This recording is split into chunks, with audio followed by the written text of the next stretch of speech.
ગ્રામ ભારતી અમરનાથ ખાતે મિત્ર શ્રાવણ માસ નિમિત્તે ભક્તોનું ઘોડાપુર ઉમટ્યું. શ્રાવણ માસના પ્રથમ સોમવારે માણસા તાલુકાના ગ્રામ ભારતી અમરનાથ ખાતે ભક્તોનું ઘોડાપુર ઉમટ્યું. રવિવારે અમદાવાદથી 5,000 કાવડિયાઓની કાવડ યાત્રા યોજાઈ. તેઓ પવિત્ર જળ લઈ અમરનાથ ધામ ખાતે આવવા નીકળ્યા.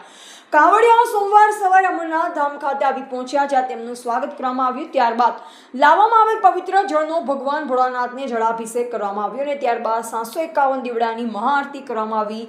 સમગ્ર અમરનાથ હર હર મહાદેવના નાદથી ગુંજી ઉઠ્યું. સમગ્ર વાતાવરણ ભક્તિના રંગે રંગાયું. સમગ્ર માહિતી મેનેજિંગ ટ્રસ્ટી દીપકભાઈ પટેલ દ્વારા આપવામાં આવી. શ્રાવણ માસમાં મોટી સંખ્યામાં ભક્તો દર્શનાર્થે આવતા હોય છે. રિપોર્ટર હરેશ ઠાકોર, માણસા.